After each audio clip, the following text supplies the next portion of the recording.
आणि नदी आपल्या ह्या संस्कृतीमध्ये विशेषतः कशी महत्त्वाची आहे की या ठिकाणी सांगितलेल्या नदीचा पाण्याचा उपयोग कशासाठी होतो ही एक जनरल साईड आहे. त्यानंतर कृष्णा नदी, आता आपण जे करतो आहोत ते बरेचसा जो नद्या आहेत त्या कृष्णा व्हॅलीमध्ये येतात, कृष्णा बेसिनमध्ये येतात. काही नद्या फक्त गोदावरीच्या बाजूला आहेत, जसं निरा असेल किंवा मानगंगा असेल, पण बऱ्याचशा नद्या ह्या कृष्णा बेसिनमध्ये आहेत. कृष्णा बेसिन काय आहे त्याच्याबद्दलची थोडक्यात माहिती या ठिकाणी दिलेली आहे. नदी 1300 किलोमीटर आहे, आपल्या सातारा जिल्ह्यामध्ये फक्त 160 किलोमीटर आहे. आणि या नदीच्या बाजूला कोणकोणती किंवा किती विलेजेस आहेत, सिटीज किती आहेत, त्याचं पॉप्युलेशन किती आहे हे थोडक्यात सांगायचं या ठिकाणी प्रयत्न केलेला आहे. आता स्टेटस ऑफ रिव्हर, आत्ताच खरं तर सरांनी सांगितलं की नद्या पोल्युटेड झालेल्या आहेत, त्याच्याबद्दल मला तर वाटतं संशोधन करायची काही गरजच नाही. ऑलरेडी त्या पोल्युटेड झालेल्याच आहेत, परंतु त्या पोल्युटेड का झालेल्या आहेत आणि त्याच्यावरचं सोल्युशन काय आहे हा खरं तर आपल्या ह्या चर्चासत्राचा किंवा वर्कशॉपचा उद्देश आहे. नदी पोल्युशन झाली किंवा न झाली हा एक छोटासा भाग आहे, परंतु मेन जो भाग आहे ते आता सरांनी सांगितल्या पद्धतीनं शासनाचा सहभाग असेल, शासनापेक्षा आपला सहभाग काय आहे आणि आपण काय करणं अपेक्षित आहे, खरं तर हा या मिशनचा मेन उद्देश आहे. या ठिकाणी सांगितलेलं आहे की आता सरांनी सांगितलं CPCB असेल, MPCB असेल, की आताचं जर सांगितलं SOE that is the state environment, त्याचा रिपोर्ट काय आहे. शासनाचं सगळंच रिपोर्ट आहे की मोर दॅन 46% रिव्हर ह्या पोल्युटेड आहे. हे शासनाने काय करायला पाहिजे. शासन ऑलरेडी त्यांच्या रिपोर्ट प्रमाणे सांगते की नद्या पोल्युटेड आहेत. मग त्या का पोल्युटेड आहेत आणि कोण पोल्यूट करतं, खरं तर हा एक महत्त्वाचा या ठिकाणचा विषय आहे. आता म्हटलं तसं नद्या पोल्युटेड आहेत ते झाल्यास शासनाचे काय काय इनिशिएटिव्ह केलेले आहेत. शासनाने खूप चांगले उपक्रम या ठिकाणी राबवलेले आहेत. आता त्यातले किती यशस्वी झाले आणि किती थोडेसे अयशस्वी झाले हा थोडा संशोधनाचा विषय आहे. परंतु निश्चितपणे शासनानं खूप छान पद्धतीनं यामध्ये वेगवेगळे प्रोजेक्ट राबवलेले आहेत. विशेषतः आपल्याला माहीत आहे की NRCP असेल, NGBRA असेल, गंगाचा प्लॅन आपला सर्वांना आहे, गंगा असेल, यमुना असेल, अशा पद्धतीनं NRCP ने बघा 42 रिव्हर्स आता सांगितले ते 20 स्टेटमधल्या पोल्युटेड आहेत. त्यानंतर सांगितलं की NRCP ने सांगितलं की आपल्या ह्या महाराष्ट्रातले विशेषतः सातारा जिल्ह्यातली 4 नद्या पोल्युटेड आहेत. सॉरी, महाराष्ट्रातले सांगितले, तापी, कृष्णा, गोदावरी आणि पंचगंगा. ऑलरेडी सरांनी सांगितलं त्याप्रमाणे रिपोर्ट येतात, रिपोर्ट प्रमाणे त्यांनी ते डिक्लेअर केलेलं आहे की ह्या नद्या पोल्युटेड आहेत. आता शासनाने जरी सांगितले नद्या पोल्युटेड आहेत तरी सुद्धा का पोल्युटेड आहेत आणि त्याच्यावरची काय रिकमेंडेशन्स आहेत, काय त्याच्यावरचं थोडंसं वेगवेगळ्या पद्धतीच्या योजना आहेत की जेणेकरून ते पोल्युशन थांबेल, त्याच्या संदर्भात खरं तर आपल्याला चर्चा करण्यात गरजेचं आहे. आताच म्हटलं तर CPCB 2000 सांगितलं नद्या किती, कृष्णा त्यातली पोल्युटेडचा आहे. CPCB ने सांगितलं, MPCB ने सांगितलं, त्या पद्धतीने त्यांनी प्रोजेक्ट दिले. विशेषतः कृष्णा रिव्हरच्या संदर्भात 2013ला त्यांनी प्रोजेक्ट दिला. मित्रा म्हणून एक सांगलीची कंपनी ही आहे, NGO आहे, त्यांनी त्याच्याबद्दलचा रिपोर्ट केला. रिपोर्ट त्याने रिकमेंडेशन शासनाकडे केली. पोल्युटेड किती आहे त्या संदर्भाचा पूर्ण रिपोर्ट त्यांनी शासनाकडे दिला.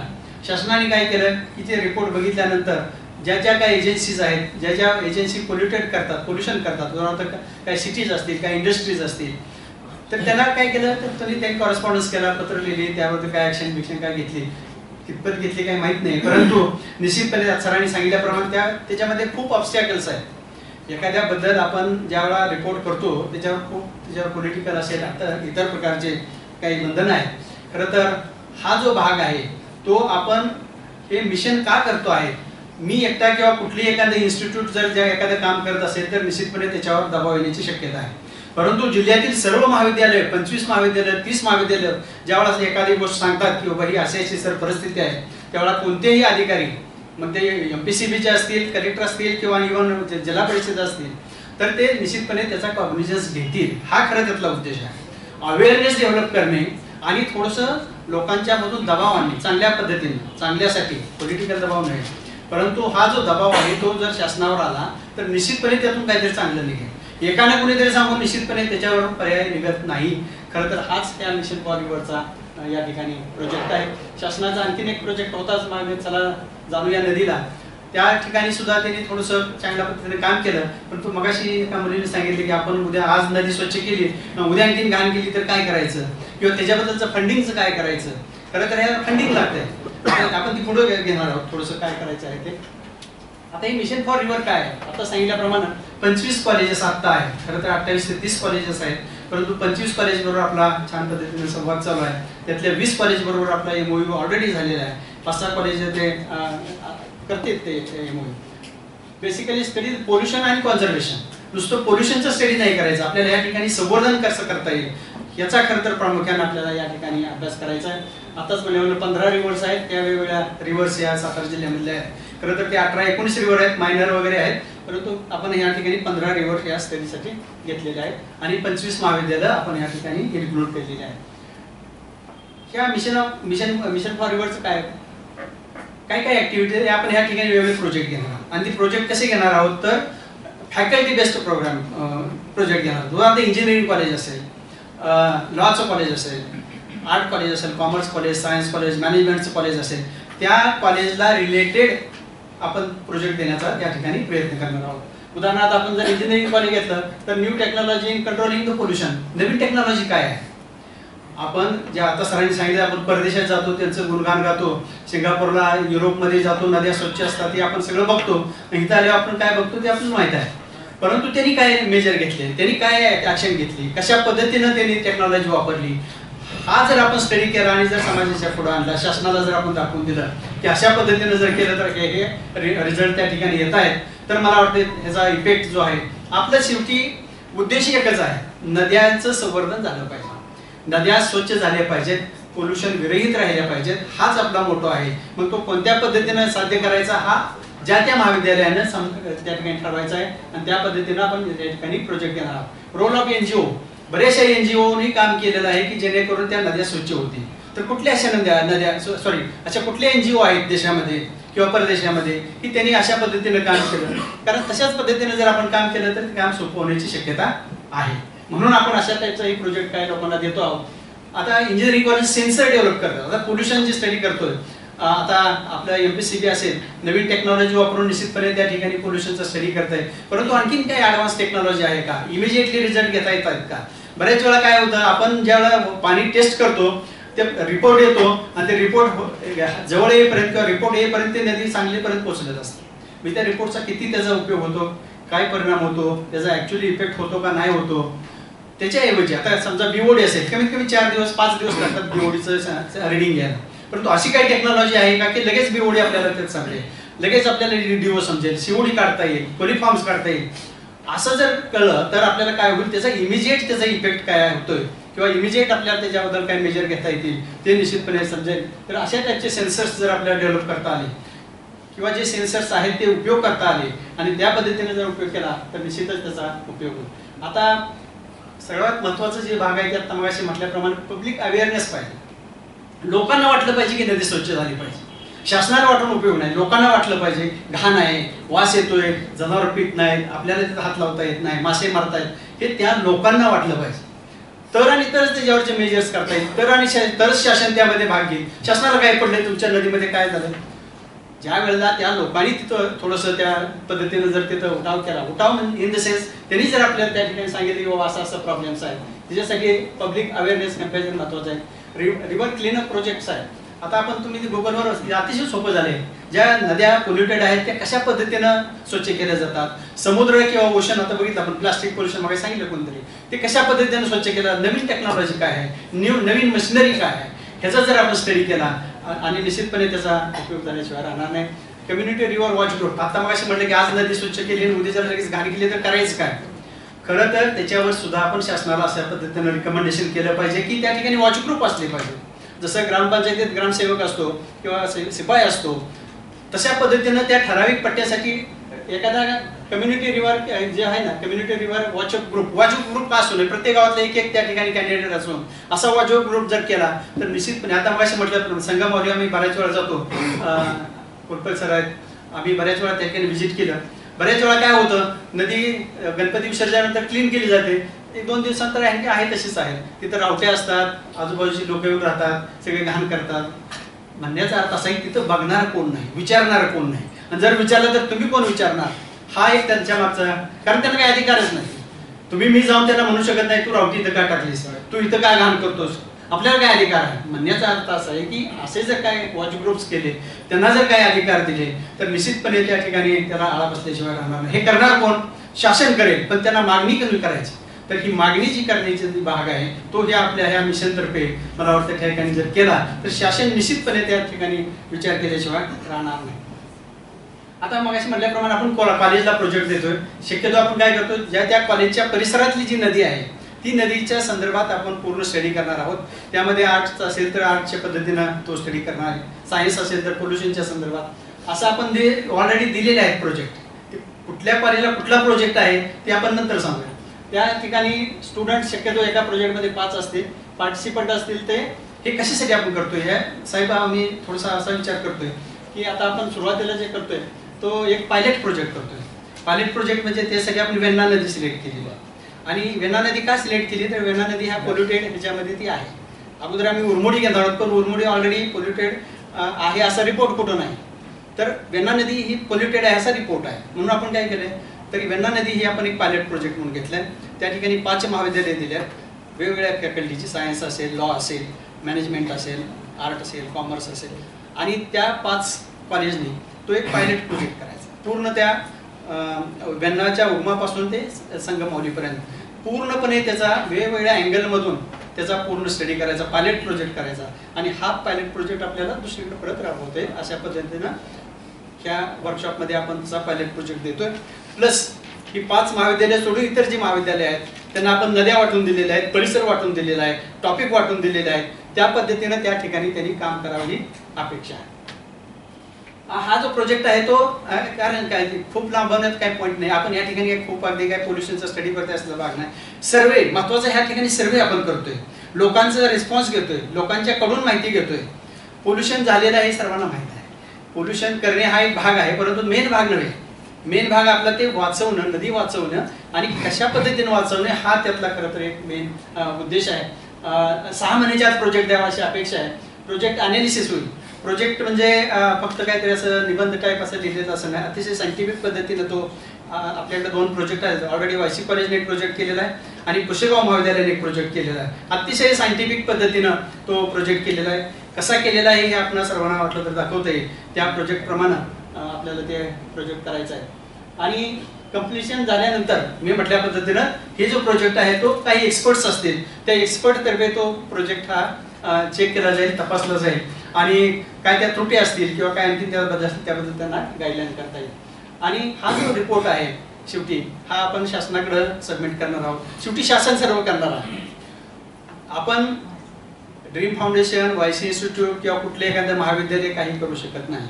कारण हा जो प्रोजेक्ट आहे हा कलेक्टिव्हली आता सर मगाशी म्हटल्याप्रमाणे त्या ठिकाणी बांधकाम विभाग येईल, त्यानंतर पाणी पुरवठ्याचा येईल, ग्राम विकास येईल, पोल्युशन येईल, त्यात ही 50 डिपार्टमेंट आहेत. तर ह्या सर्वांच्या सहकार्यानं आपल्याला हा प्रोजेक्ट राबवणं अपेक्षित आहे. प्रॉब्लेम काय आहे हे मांडणं आपलं काम आहे, कशा पद्धतीने त्याच्यावर सोल्युशन आहे हेही आपलं काम आहे. करणं न करणं हा शेवटी शासनाचा भाग आहे. परंतु जर आपण सहभागानं सर्वांनी जर मिळून ते सांगितला तर निश्चितपणे शासन त्याच्यावर विचार केल्याशिवाय राहणार नाही अशी आपली.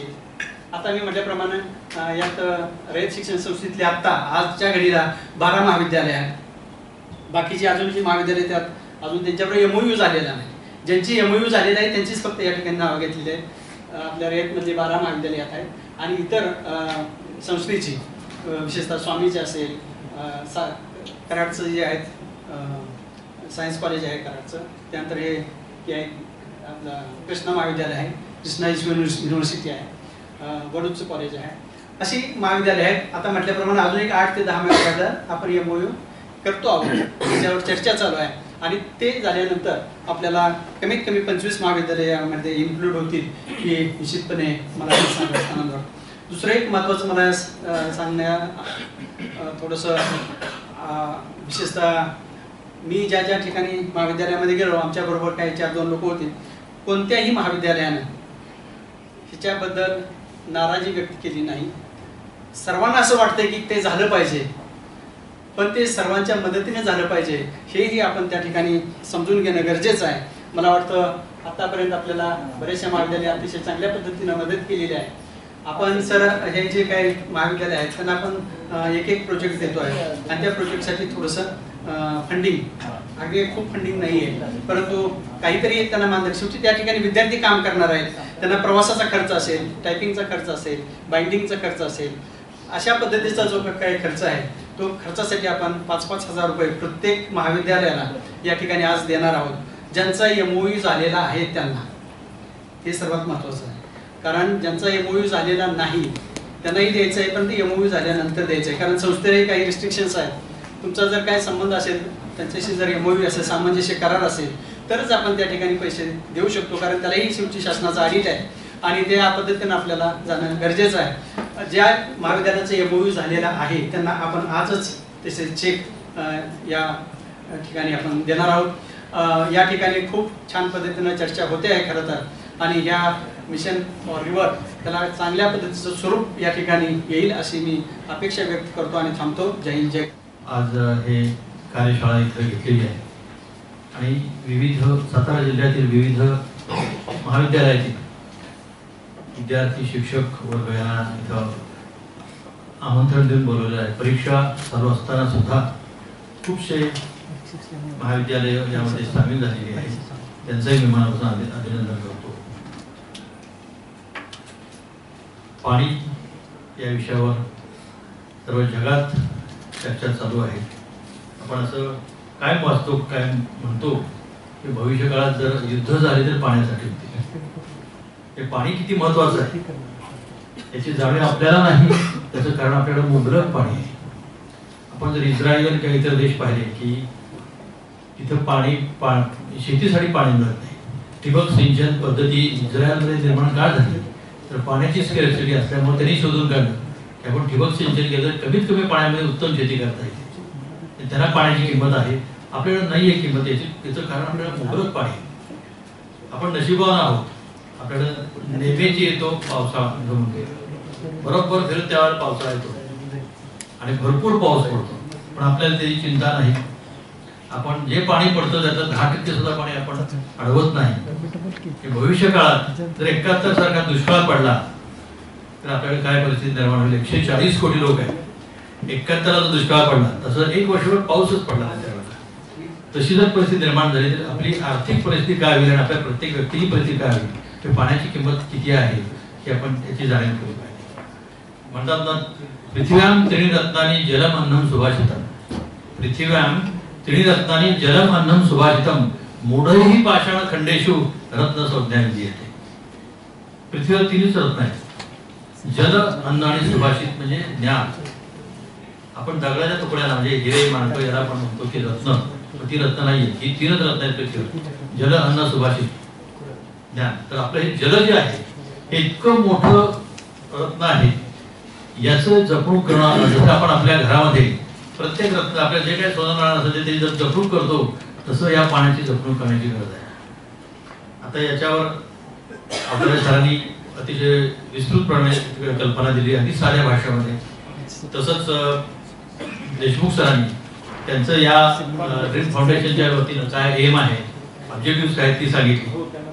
तसंच सूर्यवंशी सरांनी त्यांचे जे काही प्लॅन आहे त्याच्या मागचा तो त्यांनी सांगितला. मला वैयक्तिक असं वाटतं कारण माझं 45 वर्षाचा अनुभव आहे. माझं हे 45 वर्ष आहे टीचिंगचं या फील्डमधलं, मायक्रोबायोलॉजी आणि एन्व्हायरमेंटल सायन्समधलं. आपण बोलतो खूप, आपण भारतीय लोक खूप बोलतो, पण कृती करताना आपण खूप मागे पडतो. आज पाश्चिमात्य देश असू द्या तर इथं अगदी चायनाचं उदाहरण तुम्ही घेतो. आपण चायना म्हणले की लगेच दुसरेपणाने पाहतो, पण काही चांगल्या गोष्टी आपण त्यांच्या पाहिल्या पाहिजे. चायनामध्ये असेल किंवा वेस्टर्न पाश्चिमात्य देशामध्ये असेल, नद्या प्रदूषित नाहीत. का बरं? त्यांच्याकडे लोक नाहीत का? त्यांच्याकडे लोकसंख्या कदाचित आपल्यापेक्षा कमी असेल, पण नदीकाठी लोकसंख्या आहे सगळ्यांची, पण का नाही त्यांच्याकडे प्रदूषित? त्याचं कारण आहे की स्ट्रिंजंट मेजर्स ज्याला म्हणतो, कायद्याचं पालन हे अत्यंत महत्वाचं आहे.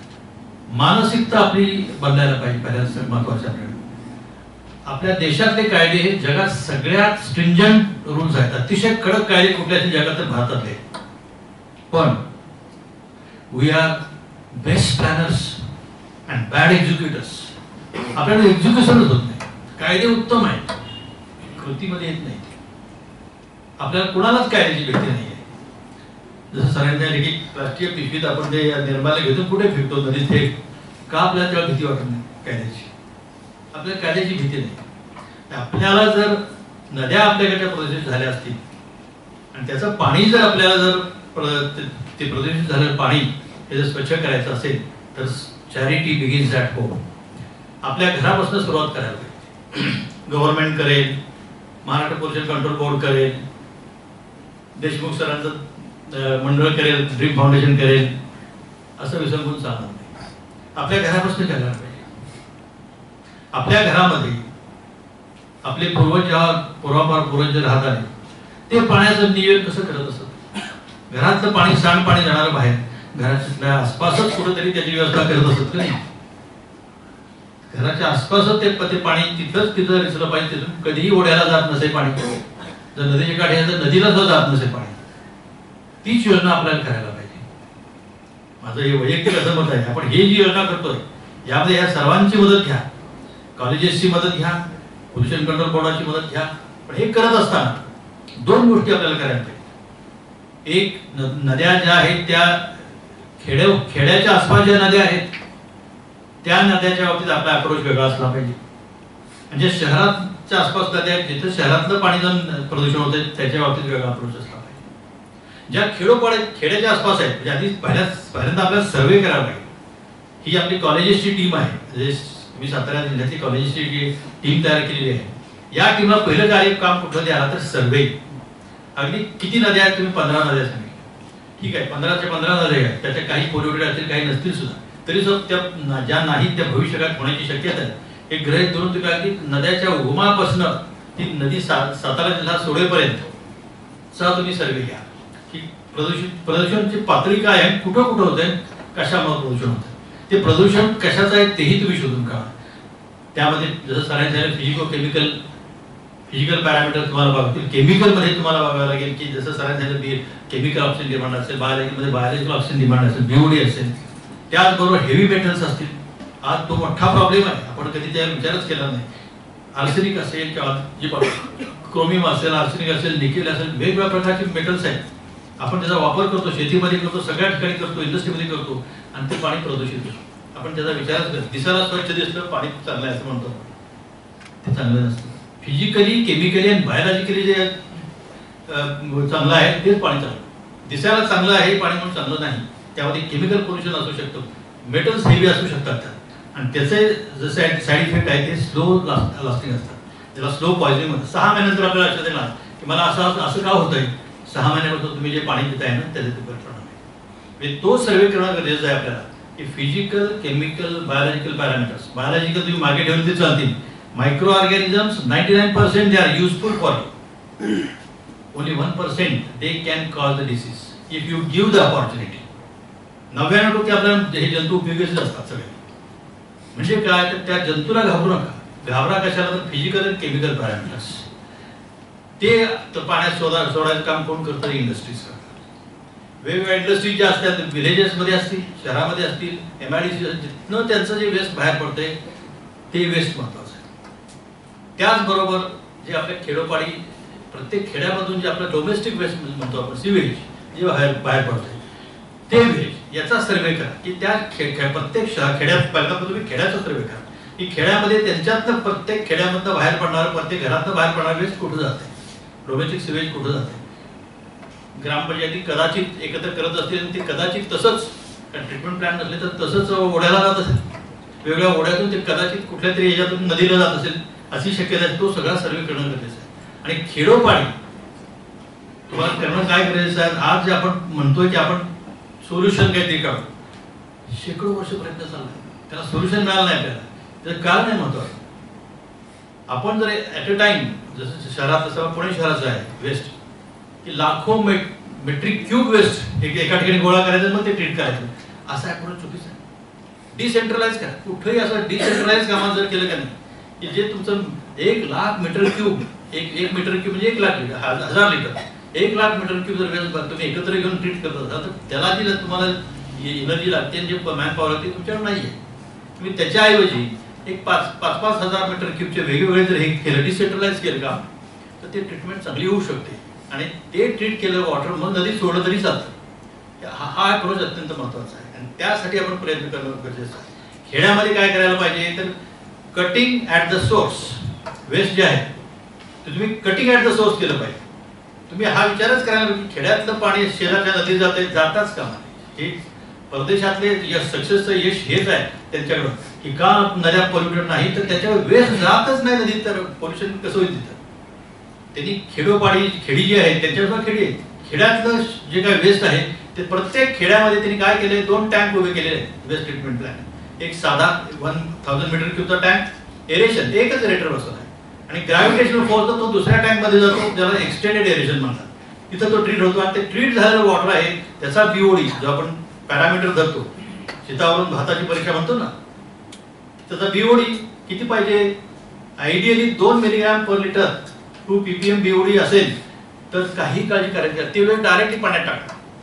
कारण पाण्यामध्ये एक कपॅसिटी असते त्याला म्हणतात सेल्फ प्युरिफिकेशन कपॅसिटी. किती बीओडी म्हणजे शेवटी आहे काय तर ऑर्गॅनिक मॅटर. आपली जी घाण असते आपल्या वेस्टवरली त्याला ऑर्गॅनिक मॅटर त्याचा जे आहे तो ऑर्गॅनिक मॅटर किती ऑक्सिजन अब्सॉर्ब करतो त्याच्यावर त्याचं पोल्युशन ठरलं जातं. Biological oxygen demand of that organic matter. तर 2 मिलीग्रॅम बीओडी म्हणजे तो 2 मिलीग्रॅमचा जर ऑक्सिजन आहे तर तो बीओडी अब्सॉर्ब करत असेल तर ते त्याच्यावर पोल्युशन होणार. म्हणजे कुठलंही वेस्ट तुम्ही घ्या ते जर तुम्ही पाण्यात सोडलं आणि त्याचा जर बीओडी 2 मिलीग्रॅम असेल काळजीच करू नका, पाणी पोल्यूट होणार नाही. मग पाणी पोल्यूट होतं म्हणजे काय होतं. 2 च्या ऐवजी 20 मिलीग्रॅम बीओडीचं तुम्ही पाणी सोडलं, 20 मिलीग्रॅम म्हणजे 10 टाइम्स मोर त्यामध्ये ऑर्गॅनिक मॅटर आहे. म्हणजे त्या ऑर्गॅनिक मॅटरला डिकम्पोज करण्यासाठी 10 टाइम्स मोर ऑक्सिजन लागतो. पण हे डिकम्पोज कोण करतं तर पाण्यात असलेले जंतू. मी सांगितलं सगळे जंतू उपकारक आहेत आपल्याला. पाण्यात असलेले जंतू असतात त्यात तुम्ही जर ऑर्गॅनिक मॅटर टाकलं ते 2 मिलीग्रॅम कॅपॅसिटीचं असेल तर ते जंतू ते पाण्यातलं जे ऑक्सिजन आहे तो ऑक्सिजन वापरून ते ऑर्गॅनिक मॅटर डिकम्पोज करतात, ऑक्सिडेशन करतात त्याचं आणि पोल्युशन त्याचं गेलं. पण तुम्ही ते 2 मिलीग्रॅमच्या ऐवजी 20 मिलीग्रॅमचं पाणी टाकलं तर त्या पाण्यामध्ये तेवढा ऑक्सिजन असला पाहिजे. तो जर ऑक्सिजन कमी असेल आणि बीओडी जास्त आहे तर काय होईल पाण्याचा सगळा ऑक्सिजन संपून जाणार आणि ऑक्सिजन संपल्यानंतर सुद्धा बीओडी शिल्लक राहते ऑर्गॅनिक मॅटर तो साठवून राहतो, त्याला पण पोल्युशन म्हणतात.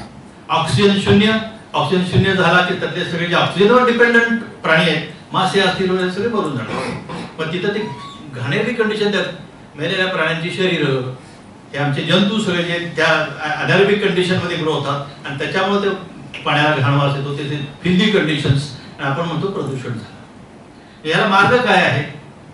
तुमचं जर 20 मिलीग्रॅमचं जर बीओडीचं वेस्ट असेल तेवढ्या प्रमाणात तुमच्या पाणी शिल्लक असलं पाहिजे. हे किती पटात ते 2 मिलीग्रॅमच्या लेवलमध्ये आणण्यासाठी तुम्हाला 10 पट पाणी पाहिजे. 1 लिटर तुमचं वेस्ट असेल तर 10 लिटर पाणी पाहिजे.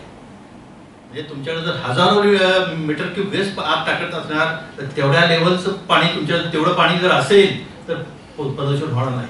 पण आपल्याकडे तेवढं पाणी नसतं नदीमध्ये आणि तुमच्या बाहेर पडणारं वेस्ट इतक्या मोठ्या प्रमाणावर आहे, इतकं बीओडी तिथं जास्त. मी आता 20 सांगितला तर हा फार कमी सांगितला. आपल्या जे घरात बाहेर पडणारे ज्याला डोमेस्टिक सिवेज म्हणतो त्याचा 400 बीओडी असतो.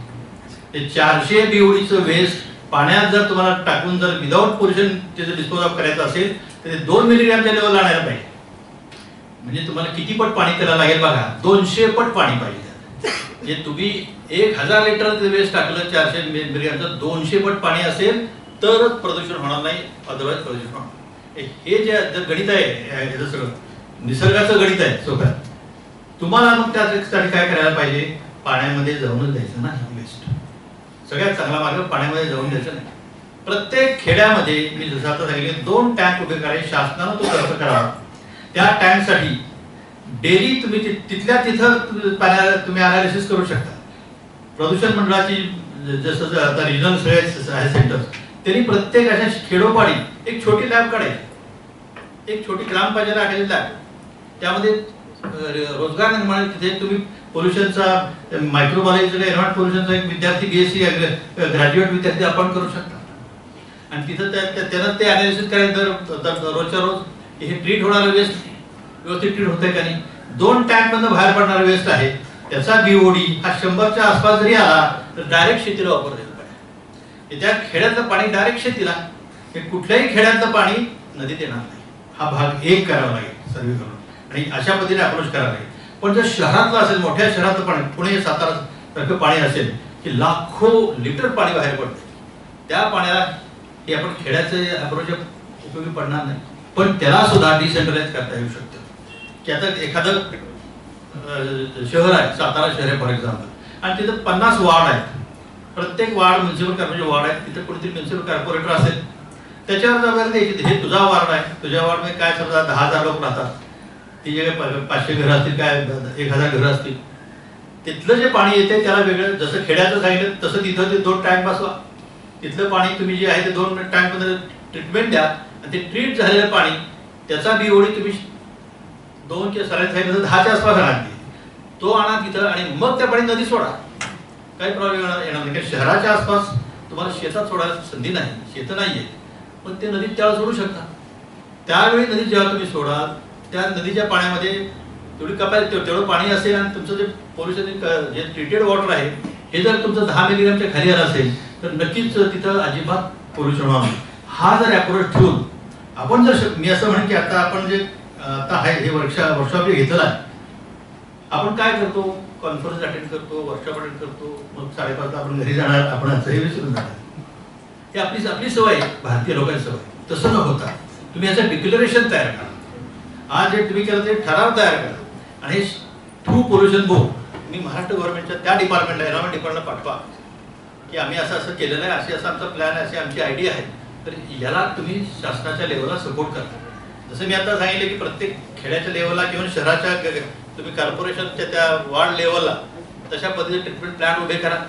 तिथं इन्स्ट्रुमेंट द्या जे अनालिसिसचं आहे ते. फॉर एक्झाम्पल तुम्हाला हेवी मेटल काढायचे, ते काढण्यासाठी इन्स्ट्रुमेंट जे लागतं ते लाखो रुपयाचं इन्स्ट्रुमेंट लागतं. ही तुम्ही कॉलेजेस सिलेक्ट केली, 4-5 कॉलेजमध्ये आहेत, पण बाकी कॉलेजमध्ये नाही. तर अशा वेळी शासनाने किमान तालुका लेवलवर एखाद्या लॅबला शासनानं ते इन्स्ट्रुमेंट दिलं तिथं, तर त्या तालुक्यातले सगळे तिथं जाऊन ते ती जे काही मेटल्स वगैरे जे काढायचे ते काढू शकतात. आणि याला शासनाकडून मदत घ्या. डायरेक्ट शासनाकडून पैसे मागूच नका. डायरेक्ट आपल्याला कल्पना आहे, डायरेक्ट पैसे म्हणलं की आपल्याकडे त्याचा विनियोग होत नाही. इन्स्ट्रुमेंटच मागा शासनाकडून. त्यासाठी प्रत्येक तालुका लेवलला इन्स्ट्रुमेंट मागा. अनालिसिस, जसं तुम्ही आता अनालिसिस सांगितलं, हे अनालिसिस तुम्ही जे करणार, कुठं करणार, हा प्रश्न आहे. त्याच्यासाठी काही कॉलेज, जसं वाईस कॉलेज आहे आमचं आहे किंवा कॉलेजेस आहे, अशा कॉलेजेसमध्ये तुम्ही करू शकता. पण ती पुरी पडणार नाही कॉलेज. अशा वेळी तुम्ही शासनाकडून ती इन्स्ट्रुमेंट मागवा, ती इन्स्ट्रुमेंट इन्स्टॉल करा, आणि तिथं तुम्ही ट्रेन मॅनपॉवर जे आता आपलेच विद्यार्थी तिथं काम करू शकते. आणि अशा पद्धतीने तुम्ही जर केलं तर हा जर तुमचा जर हे आहे मोठं होतो सक्सेसफुल. अदरवाईज आपण हे नुसती चर्चाच करतो, शासन लेवलला त्यातून पुढं काही जाणार नाही. कारण आपल्याला कॉन्क्रीट आन्सर पाहिजे, त्याला शासनाला सुद्धा कॉन्क्रीट आन्सर पाहिजे की एक्झॅक्ट आन्सर तुम्ही काय देणार आहे. जसं आता मी खेडोपाडीवर कट ऑफ नदीत जाताच कामा नाही वेस्ट, हे तुम्ही त्याचं उत्तर. आणि मग त्याला उपाय काय, तर ट्रीटमेंट प्लॅन्स. तसं शहरातलं पाणी ते ट्रीट करा आणि मग पाठवा. पण ट्रीट करताना तुम्ही एकदम 1,00,000 मीटर क्यूब न ट्रीट करता, जसं मोठ्या मोठ्या शहरात करतात तसं न करता डिसेंट्रलाइज करा. 5-5 हजारचे टँक करा, आणि त्यात प्रत्येक वार्ड वाईज करा. आणि तिथे तुम्ही थोडीशी दशत ठेवा ना, दडपण ठेवा. एखाद्या वार्डमध्ये ते त्या ह्याच्याचं काम झालं नाही, त्या वार्डच्या ह्याच्यात त्याची मेंबरशिप गेली, असं ते हे करा. थोडे प्रोसेस करू शकता तुम्ही ना, शासन करू शकता. कारण जेव्हा त्या वार्डमध्ये फंड्स देणार आहे किंवा त्या म्युन्सिपल कॉर्पोरेशन शासन फंड देणार आहे, त्या शासनानं असेही काही कंडिशन ठेवल्या पाहिजेत. कारण शेवटी मी सांगितलं की आपली मानसिकता बदलायला पाहिजे. आणि काही वेळा असं असतं की मानसिकता बदलण्यासाठी थोडं प्रेशर आपल्याशिवाय आल्याशिवाय आपण, कारण आपल्याला अतिशय लोकशाहीची सवय लागली. आणि पूर्वी आपण राजे महाराजांच्या काळात राहत होतो, त्यामुळे ठोकशाहीची सवय लागली. जोपर्यंत वर्ण ठोका बसत नाही तोपर्यंत आपण काम करत नाही. शासनाच्या लेवल अशा पद्धतीनं जर आपल्याकडे झालं तर माझी खात्री आहे की सरांनी जो हा मोठं एकाचे धनुष्य उचललेलं आहे, हे धनुष्य उचलून आपल्याला जर यश मिळवायचं असेल तर डिक्लेरेशन करा.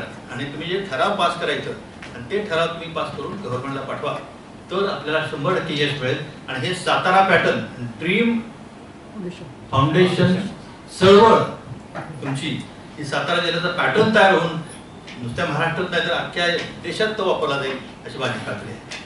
माझ्यातर्फे जर काही मदत लागत असेल, आमची सगळी टीम, आमची विद्यार्थ्यांची टीम तयार आहे. Our teachers are there, our teacher team आहे. माझ्याकडे 140 विद्यार्थी PhD करतात, रिसर्च स्कॉलर्स आहेत. They are also ready for the work. आणि आपण खात्री आहे की आपण सर्वांनी सरांचे आणि तुमचे हात बळकट करूया, आणि यातून आपण अतिशय चांगल्या प्रकारे आपण योजना ही राबवूया. जय हिंद, जय महाराष्ट्र. ज्या रिव्हर कन्झर्वेशन किंवा रिव्हर जे आता सरांचं काम चालू आहे त्याचाच एक प्रोजेक्ट आमच्याकडे सुरू आहे जो funded by MGB Maharashtra gene bank, Maharashtra state biodiversity board. तर हे काम खूप जवळ जाणारं काम आहे आणि या कामाच्या संदर्भात ज्यावेळेला सरांचं माझं काम बोलणं झालं तर त्यामध्ये विषय किंवा प्रश्न असा होता की डेटा कलेक्शन काय होणार आहे, कशा पद्धतीने होणार आणि काय याच्यावरची भूमिका आहे. आम्ही स्वतः प्रोजेक्ट ज्या वेळेला तर मी टायटलवरून तुम्हाला लक्षात आलं असेल की आम्ही याच्यामध्ये एस्थेटिक्स किंवा मिस अँड बिलीफ्स किंवा याच्याबद्दल असणाऱ्या पूर्व परंपरा, चाली, रीती, रूढी, रिवाज, ज्या आदर्श भारतीय निसर्ग संस्कृतीनं, ज्या निसर्ग संवर्धनाची संस्कृती संस्कृतीने दिलेल्या या सगळ्या रूढी, परंपरा आणि प्रथा या सगळ्या मी डॉक्युमेंट करतोय. हे डॉक्युमेंट करण्याचं कारण असं की त्या खूप काही प्रथा, परंपरा ह्या याच्याशी नद्यांशी रिलेटेड आहेत. आणि ह्या नद्यांचं देवराय, आपल्याला देवराय माहिती आहे? देवरायांबद्दल काय माहिती आहे आपल्याला? सॅक्रेड वूड्स माहिती आहे का? Yes or no? किती लोक आहेत तिथे देवरायांबद्दल माहिती असणार आहे? बहुतेक सगळेजण आहेत, फक्त ते मोठ्यानं म्हणत नाहीत, माहिती आहे म्हणत नाही. देवडोहांबद्दल कोणाला माहिती आहे? देवडोह बघा. तर हे अस्तंगत होत गेलेली किंवा झालेली एक हे आहे, संकल्पना आहे देवडोह. जसे देव राया होत्या पाण्याच्या वरची, सरफेस वरची जैवविविधता, आम्ही अंडर वॉटर जैवविविधता डॉक्युमेंट करतोय या प्रोजेक्टच्या माध्यमातून. ही अंडर वॉटर जैवविविधता किंवा अंडर वॉटर जे काही ऑर्गॅनिझम्स आहेत तर ही का आहेत आणि कशासाठी टिकवायची आहेत.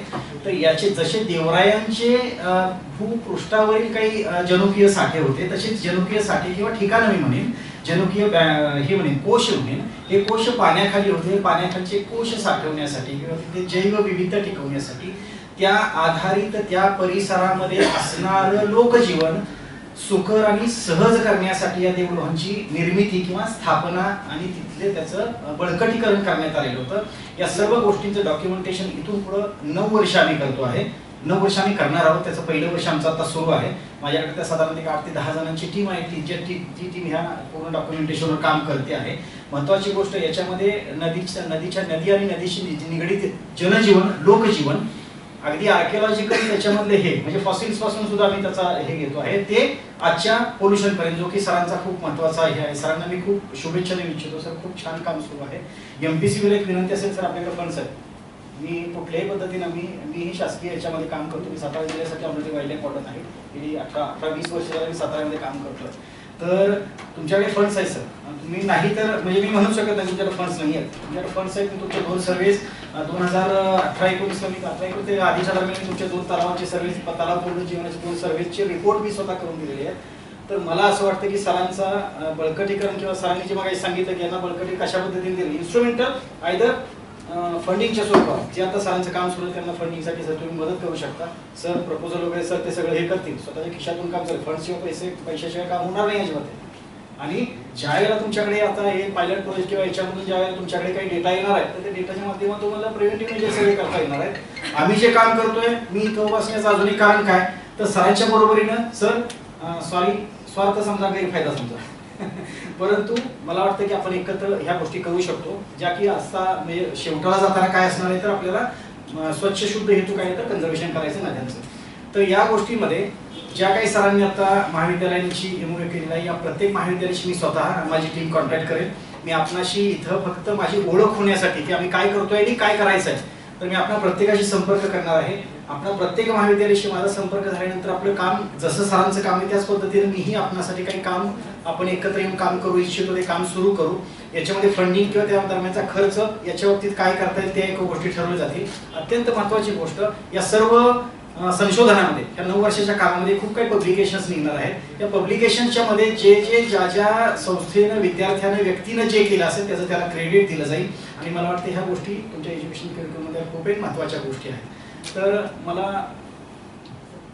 आता याच्यामध्ये मी हे काही जास्त बोलणार नाही कारण या स्लाइड्स तुम्हाला दाखवून आणि त्याच्यावर माहिती देण्याला तेवढासा वेळ नाही आहे.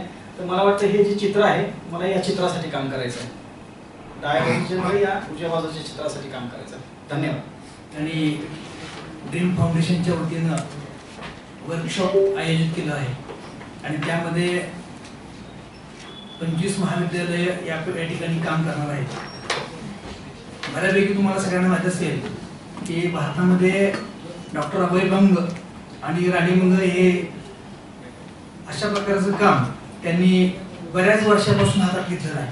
आणि आमच्या ड्रीम फाउंडेशनला एक आम्ही भाग्यवान समजतो की या ठिकाणी तशा पद्धतीचं काम करण्याची संधी म्हणा किंवा संधी आम्ही उपलब्ध केलेली आहे.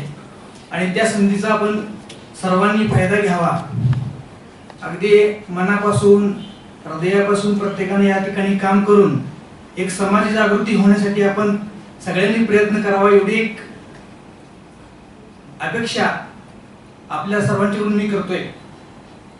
हे करत असताना मी कायदेशीर म्हणजे कायद्याच्या अभ्यास केल्यामुळं थोडंसं बऱ्याच वेळा मागाशी अगदी अवताडे साहेबांनी भाषण पहिल्यांदा चालू केलं त्यात सुद्धा त्यांनी कायद्याचा थोडासा एक उल्लेख केला.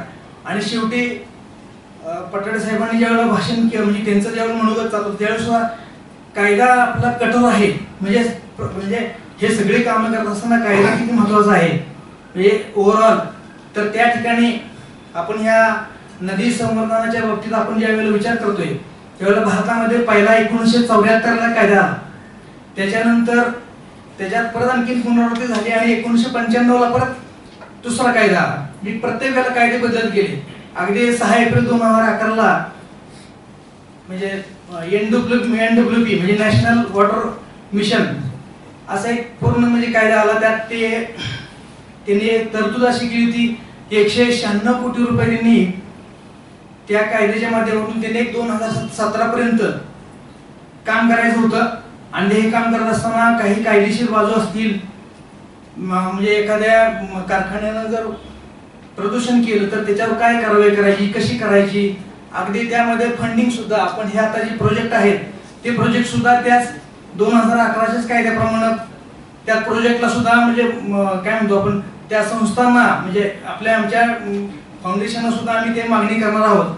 त्यांना सुद्धा ते एक फंडिंग 2011च्या त्या कायद्यानुसार NWPच्या नुसार कायद्यानुसार आम्ही त्या फंडिंगसाठी सुद्धा आपण प्रयत्न करणार आहोत. आपण सर्वांनी या ठिकाणी बराच वेळ आपण सर्वांनी इथे या वर्कशॉपचा आनंद घेतलेला आहे. या महाविद्यालयाचे आदरणीय प्राचार्य आणि या समारंभाचे अध्यक्ष आदरणीय डॉक्टर BT जाधव साहेब यांच्यामुळे हा कार्यक्रम या ठिकाणी अतिशय खेळीमेळीत पार पडलेला आहे. त्यांचे या ठिकाणी मी ड्रीम फाउंडेशनच्या वतीनं हार्दिक अभिनंदन करतो आणि स्वागत करतो. आभार मानत नाही आभार मानत अजून दुसरं कोणतरी असेल तरी या ठिकाणी कुठलीही कसलीही कायदेशीर अडचण असेल तरी सुद्धा आमच्या फाउंडेशनला तुम्ही फोन करा. आपली कायदेशीर अडचण ताबडतोब सोडवण्यासाठी आपण प्रयत्न करूया एवढं तुम्ही या ठिकाणी आपल्याला सांगतो आणि थांबतो. जय हिंद जय गरमध्ये. माननीय आणि उपस्थित नमस्कार. सर्वांचं मनोगत तर आपण ऐकलं. त्याची गोष्ट ही स्वतःपासूनच सुरुवात केली पाहिजे. पाटाडे सरांनी आपल्याला सांगितलं काय सर्व कारण शोधतो त्याचे पर्याय शोधतो शब्दात लिहिण्यात तेवढ्यापुरतं मागितलं. आपल्या प्रत्येकाला वाहन तर नक्कीच आहे. वाहनात आपण सर्व्हिसिंग गाडी बंद पडल्यावर करतो कधी बंद पडू नये म्हणून आधीच काढली. तसं मी आता माझ्या प्रोजेक्टमध्ये कसा कन्स्ट्रक्शन लाईनमध्ये हे नदीच्या रिलेटेड मी सांगतो आपल्याला की आपल्याकडे सर्वात महत्त्वाचा घटक बांधकाम असल्यामुळे रेती आणि प्रत्येक गोष्टीत रेती आणि जे उपलब्ध होते नदीत तर त्यावेळेला रेती आता पूर्वी मुबलक असायची. आता कमी जशी जशी कमी होईल तशी खोल नदीत जाऊन पॉपलाईन मशीन वगैरे खोल खड्डे काढतात आणि ते नदी रेती बाहेर आणली जाते. तर ते खड्डे ते पुन्हा वेस्ट जे नदी पाण्याच्या प्रवाहातून येतात तिथं तसेच साठले जातात. त्याला पर्याय म्हणजे आपण कृत्रिम रेती वापरली पाहिजे. बऱ्याच जणांचा असा समज असतो की जे आता क्रशपॅन वगैरे अवेलेबल आहे की त्याला तेवढी ताकद नसते. हे जनरल आपल्या लोकांचा एक गैरसमज आहे. ऍक्च्युली ते टेस्टेड आणि प्रूव्ह आहे एवढ्या मल्टीपल मानतात. त्यावेळेला नदीची आता नदीची रेती बंद झाली की सगळा प्रोजेक्ट सगळे थांबले असं नाही. आता सगळे तर ते ऍक्सेप्ट करायला लागले. पण प्रत्येकाच्या घरी रेती हा कंपल्सरी लागणारा विषय आहे. आपण स्वतःच एक हे करून घेतलं पाहिजे, त्याचा ऍक्सेप्टन्स वाढवला पाहिजे की रेती नदीऐवजी हे प्रतिनिधी रेतीचा आपण वापर करायला पाहिजे. किंवा दुसरी कोण वापरत असतील देत नसतील तर लोक रात्री चोरून आणतात. तर त्यांना एक प्रबोधन करायला पाहिजे की हे आम्ही वापरलेलं आहे आणि गॅरंटीड आहे. शिवाय पूर्वी कसं होतं, सेप्टिक टँक कोणाच्या घरी टॉयलेटच नव्हतं. आता प्रत्येकाच्या खेडोपाडी कंपल्सरी प्रत्येकाच्या घरी आहे आणि सगळीकडे त्याची काय ड्रेनेज सिस्टीम ही नसल्यामुळं आपण काय करतो, आपल्या घरच्या पुरतं किंवा बंगल्यापुरतं किंवा इमारतीपुरतं सेप्टिक टँकचा उपयोग करतो. सेप्टिक टँकचं जे वेस्ट आहे, जसं गाडी आज सर्व्हिसिंग केल्यानंतर पुढं लगेच मेसेज असतो पुढचे किती महिन्याने आपल्याला बरोबर त्यावेळेला सर्व्हिसिंग केलं पाहिजे. तसं सेप्टिक टँकला एक कॅपॅसिटी असते, किती नंबर ऑफ युजर्स आहे. तर ते त्या दिवसात ती वेळ आली की सेप्टिक टँक तुम्ही तो क्लीन केला पाहिजे. त्यासाठी नगरपालिकाच्याकडे ते सगळ्या सुविधा उपलब्ध असतात.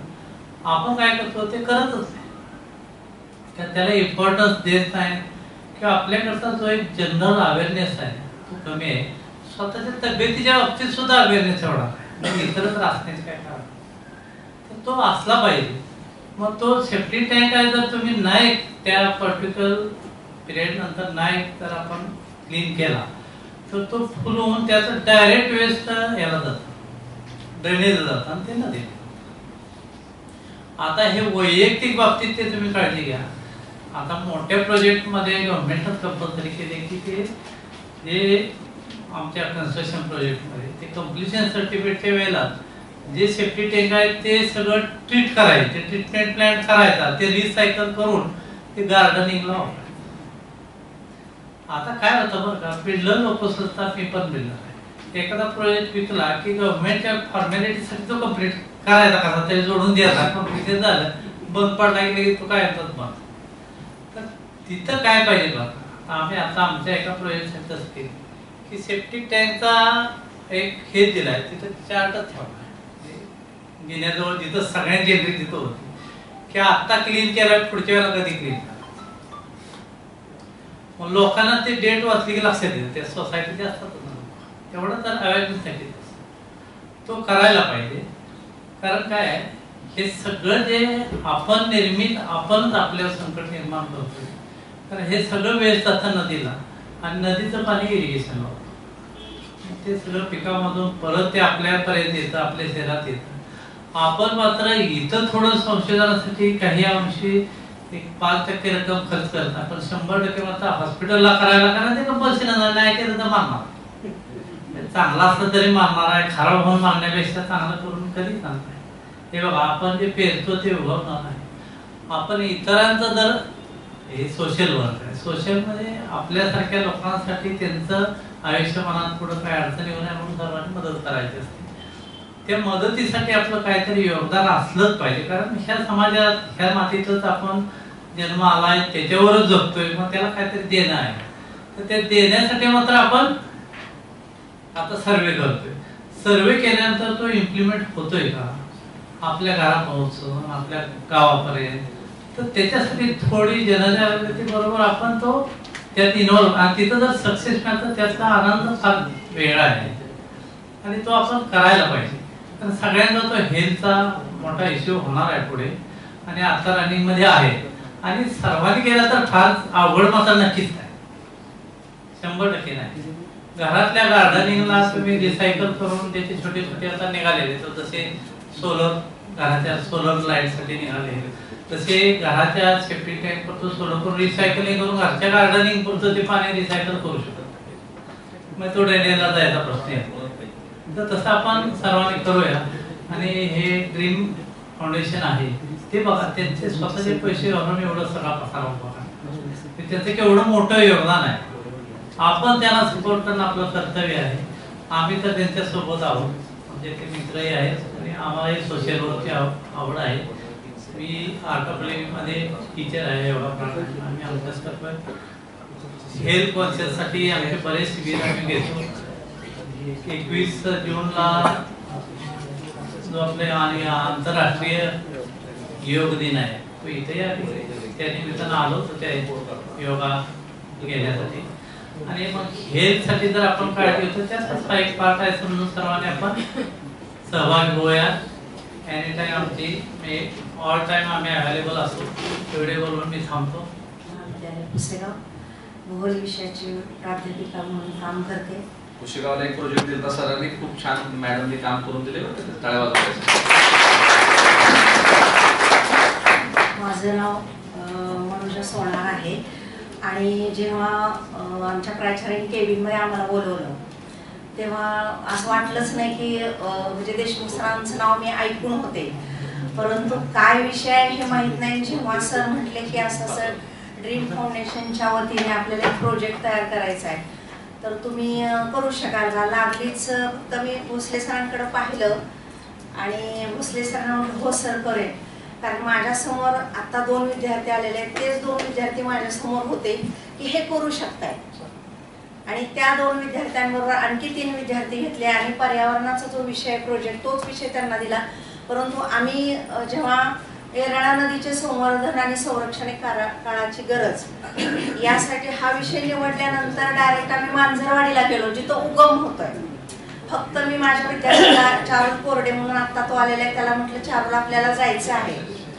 मग तो आल्यानंतर त्याची स्वतःची गाडी आणून आम्ही तिथपर्यंत गेलो.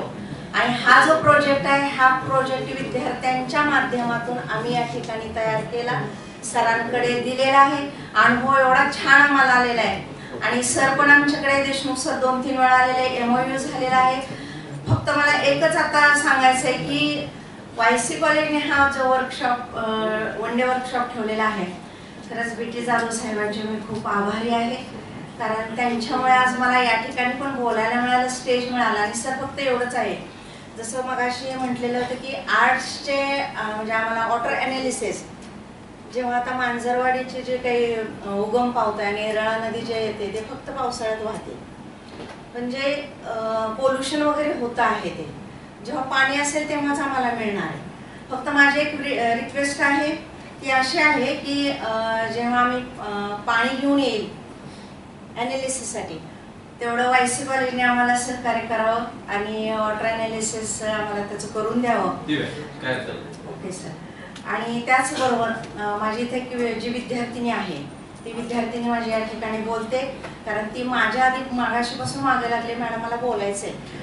म्हटलं ठीक आहे कारण रेश शिक्षण संस्था आहे आपल्याला स्टेज उपलब्ध असतं आणि आपण त्या ठिकाणी आपले जे विचार आहे ते विचार या ठिकाणी मांडू शकतो. पुन्हा एकदा मी YC कॉलेजचे आणि प्राचार्य BT जाधव साहेबांचे आभार मानते. त्याचबरोबर देशमुख सरांचे आभार मानते की त्यांनी आम्हाला जे काम दिलं ते आम्ही पूर्णत्वास नेलं. थँक्यू. धन्यवाद. To this project because I'm a person who was used to stay in my comfort zone, never leave my house and something like that. But because of this opportunity, I got a chance to know about the world, about the consequences which we can face in the future. And when I started to study about the rivers, the first cause I was thinking like, should I study about the pollution, about the consequences, or should I just focus on the solutions? And then I realized that I just need to study what was happening around me. Because when I can stop something which is harmful for me, then I don't need solution for that. I just need to stop something, the flow of current issues. And that time, the only thing which was upsetting me because of like when I got this project, that time the river wasn't having a single drop of water within it. So I could not study well. Even right now I am a BCom student, so I can't just taste the water. I like to do something which is related to science, technology, because I was in 12th science, but I can't do that because I don't have that particular knowledge. But thankful to this college, I can believe that when I come to you, you can help me out and even you can teach me how to do that. Like further in this future, I guess this all life is about learning. Even though I'm a BCom student, I can learn about the science, I can learn about the arts, I can learn about the geography, zoology and everything I want to learn. And I can make a belief in myself like today when I get the project, I want to study it. Not because of the like, social thing or make an impact that yeah I'm doing something. I want to do it for myself. Like in the future when I look up to myself, I can say that I did something for my life. I can believe that I did something for the people who believe me. So I'll thank all of you students for paying attention to my words and coming here, and I wish you luck for your projects so you can change the world which is around you, because change is something which can occur within ourselves, and I believe that for the cause we are attending this seminar, this workshop. In the future, it will take the time, but someday we can say that our rivers are much more clean and the best view we can get, like the way we say like Ganga is the purest form. In the future we can say Ganga is clean more than anything we can see in the world.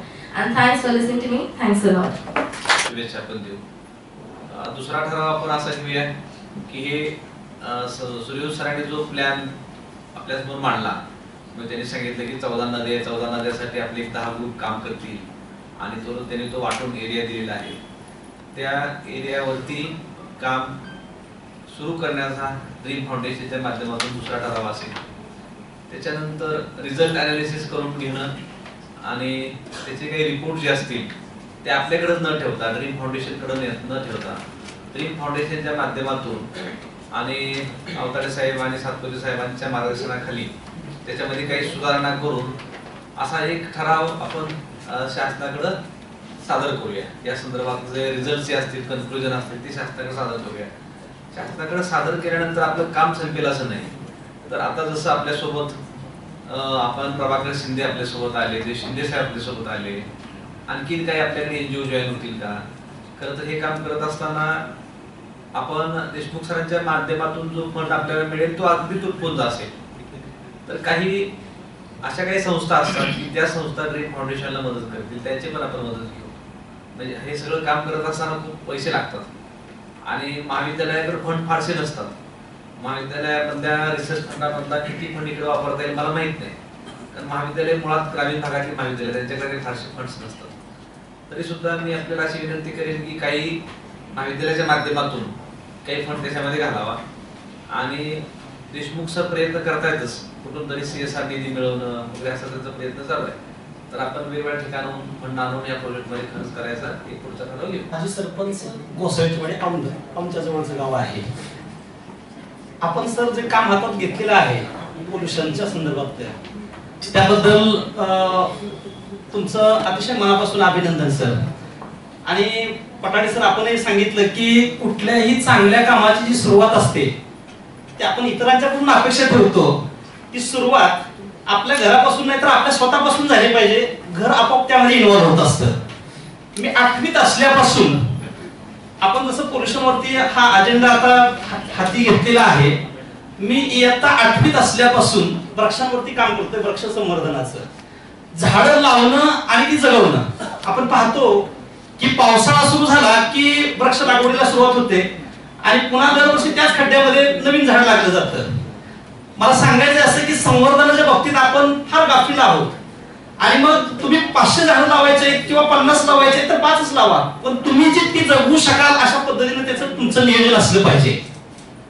मी सरपंच असताना मगाशी स्थानिक स्वराज्य संस्थांचा बऱ्याच वेळेला विचार झाला, हे खरं तर ग्रासरूट वरती जाणं गरजेचं आहे हे काम.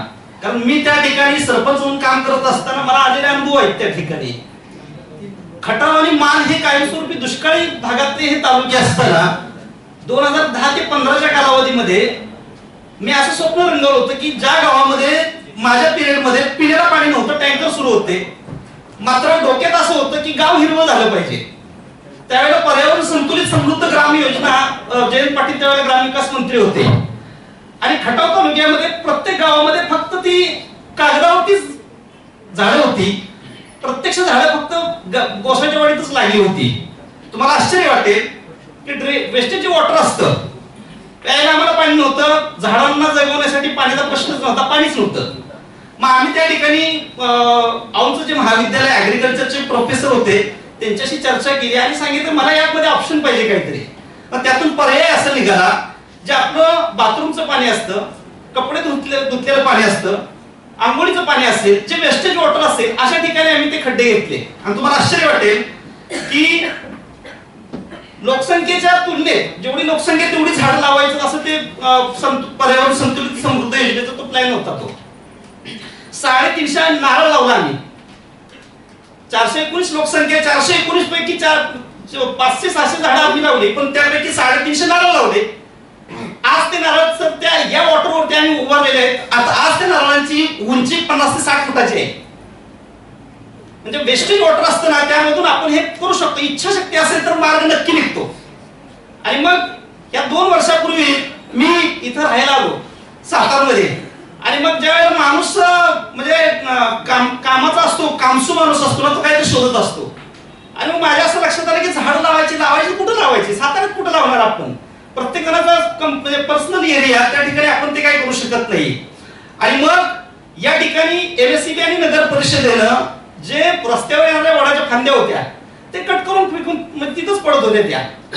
आणि मग मी काय केलं, त्यावरती ते माझं काम म्हणजे बरेच वर्षाचा अनुभव असल्यामुळे, त्यात काम करत असल्यामुळं मी सकाळी पहाटे लवकर उठायचो आणि त्या फांद्या कट करायच्या. रणदेव सरांना ही सगळी हिस्ट्री माहिती आहे. फांद्या कट करायच्या, गाडीवर घ्यायच्या आणि त्या अजिंक्यताऱ्याच्या परिसरात त्याची ती लागवड करायची. पण झालं असं की फांद्या हजारोच्या संख्येने त्या लागल्या गेल्या माझ्याकडून. पण त्या पावसाळ्यात उत्तम पद्धतीने फुटल्या. पण मला नंतर ऑक्टोबर हीट नंतर त्या परत पाणी घालणं ते मला एकट्याला पॉसिबल नव्हतं. मात्र त्या तडाख्यातून जेवढी काही झाडं जगलेली आहेत, अशी शेकडो झाडं आहेत वडाची, की डेली मी त्या ठिकाणी म्हणजे पाणी द्यायचं काम करतोय. आता झाडं लावण्याचं टाइमिंग नाहीये. मी खड्डे घ्यायचं काम माझं सुरू आहे. जून मधलं काम आता सुरू आहे माझं. दररोज 5 खड्डे घेतले, 3 बाय 3चा 5 म्हणजे 5 खड्डे घेतल्याशिवाय खाली येतच नाही मी, पाणी पित नाही मी. अशा पद्धतीचं ते काम सुरू आहे. शेकडो झाडं, आता जो हरित साताराचा ग्रुप आहे त्या सगळ्या ग्रुपला माहिती येते. मला इथं बोलायची इच्छा एवढ्यासाठीच आहे की यातनं आणि कोणतरी निर्माण झालं ना तर ते त्यातलं खरं माझं फलित आहे. हे माझ्याबद्दलची मी माहिती देणं हे मला अपेक्षित नाहीये. इथं कुणीतरी ते पेटून उठून केलं पाहिजे. सर आपण पोल्युशन वरती, रिव्हर पोल्युशन वरती जे काम करताय ना, मी एअर पोल्युशन वरती काम करतोय बरेच दिवस. मी सगळ्या जगाला नाही बदलू शकत. मग झाडांची संख्या वाढली तर ऑक्सिजन आपल्याला भरपूर मिळणार. त्यामुळे वायू प्रदूषणाच्या बाबतीतलं जे काय माझ्या पद्धतीने कंट्रोल करता येईल. आणि आपणास माहिती असेल, मला फार अभिमान वाटतो, मी रयतचा विद्यार्थी आहे. आणि या ठिकाणी कर्मवीर अण्णांनी जे म्हणजे आपलं सिम्बॉल घेतलेलं आहे वटवृक्षाचं, ते फार पूर्वीपासून मी विचार करतो की यावरती मला काय कधी काम करता येईल, कधी काम करता येईल. असाच योग आला आणि कोरोनामध्ये सयाजी शिंदेची जी देवराई आहे त्या ठिकाणी त्यांनी मला वाटतं पुण्यावरून वटवृक्षाचं ते आणून त्याचं प्लांटेशन केलं. मी म्हटलं हे का आपल्याला का करता येणार नाही. तो एक आदर्श आणि कर्मवीर अण्णांचं जे सिम्बॉल आहे वटवृक्ष, तो आपल्याला या साताऱ्यामध्ये कसा फोपवता येईल यासाठी अजिंक्यताऱ्याचा परिसर निवडला, जिथं मला काम करायला कुठलीही अडचण येत नाही आणि किंवा कोणी थांबवत नाही की बाबा इथं करू नको वगैरे असं कोणी म्हणणार नाहीये. अशा ठिकाणचं ते क्षेत्र मिळालेलं असल्यामुळं त्या ठिकाणी या पद्धतीचं काम सुरू आहे. नंतर पावसाळा संपल्यानंतर पुन्हा अशाच पद्धतीने काही झाडं तोडली गेली. आता काय करायचं असा माझ्यापुढे पेच पडला. आपण ज्या वेळेला एखाद्या गोष्टीवरती विचार करतो तर त्यावेळेला 100% त्यावरती उपाय निघतो. मला रात्रभर झोप लागली नाही. पाऊस संपून गेलेला आहे, फांद्या लावायचं टायमिंग निघून गेलेलं आहे, फांद्यावर पडलेल्या आहेत, आता काय करायचं. मग माझे मित्र सयाजी शिंदेच्या इथं भोसले साहेब म्हणून एक नर्सरीचं तिथे चीफ आहे, ते बघतात. मी त्यांना रिक्वेस्ट केली की म्हटलं सर अशा फांदे मी तुम्हाला आणून देतो, तिथं कट करून द्या, पण तुम्ही नर्सरीमध्ये त्या वाढवा एवढी माझी विनंती आहे. त्यांनी तत्क्षणी ते मान्य केलं. सर त्या ठिकाणी 220 फांद्यांची नर्सरी आहे. पुन्हा एक वेळ झाड इथं म्हणजे सदर बाजार मध्ये तोडलं. त्याच्यानंतर पुन्हा आता प्रश्न पडला की आता काय करायचं. मग लगेच मी सामाजिक वनीकरण डीजीच्या समोर आहे बघा, त्या मॅडमला भेटलो, थोरात मॅडमना. तिथं 500 वटवृक्षांची तिथंही नर्सरी ती तयार आहे.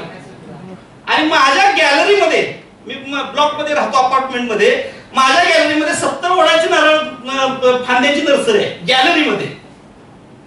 सांगण्याचं तात्पर्य असं, आता सरांचा जो परिचय, सर आमचा परिचय पूर्वीचा आहे, पण सर काय काम करतात मला माहित नाही, मी काय काम करतो ते त्यांना माहित नाही. सर माझ्या मित्रांना भेटले औंधमध्ये परवा आणि त्यांनी सांगितलं की राजाराम देशमुख साहेब आहेत, त्यांच्याशी चर्चा झाली आणि तिथून सरांचा फोन आला मला. मी त्याच वेळेला सरांना म्हटले की सर तुम्ही मला ओळखत नसाल पण मी तुम्हाला ओळखतो, कारण सामाजिक कार्यात जे हिरिरीने भाग घेतात अशी माणसं लक्षात राहत असतात. त्यावेळेला औंधमध्ये सुद्धा आपण जवळपास 1000 स्टंप इथून टेम्पोतून भरून नेले आणि रस्त्याच्या दुतर्फा लावले. मला सांगायचं तळमळीनं हे की हे सुद्धा काम सर म्हणजे कुणीतरी हातात घेणं गरजेचं होतं. अशा पद्धतीचं मोटिवेशन मिळणं गरजेचं आहे. माणसं पेटून उठतायत तर इथं अतिशय उत्तम पद्धतीने आपण तुम्ही महाराष्ट्र प्रदूषण मंडळ असेल वगैरे हे जे प्लॅनिंग केलेलं आहे सर, इथून पुढं तुम्हाला जी काही मदत लागेल त्या मदतीसाठी केव्हाही हाक मारा, हातातलं काम टाकून तुमच्या पाठीशी मी उभा राहीन. एवढंच बोलतो आणि थांबतो. जय हिंद, जय महाराष्ट्र. त्यानंतर DP भोसले कॉलेज कोरेगाव. या काही विद्यार्थी आहेत का माझे मॅडम? या असू द्या.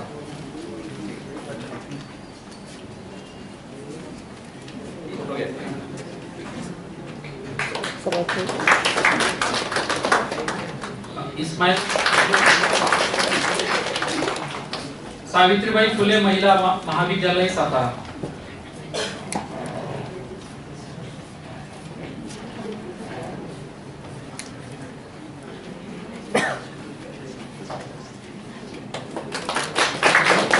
त्यानंतर Krishna institute of science and technology Karad.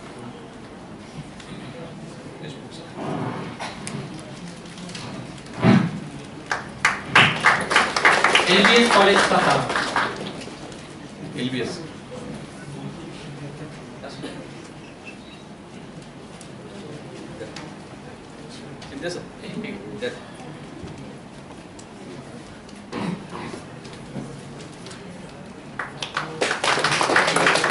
AGM college Karad.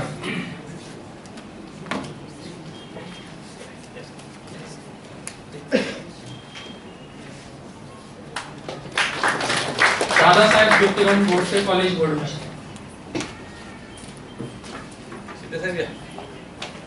तुमच्या स्टेट देऊ टाकूया. दोन शिंदे, एक सल्लागार आणि एक आर्थिक पाठबळ.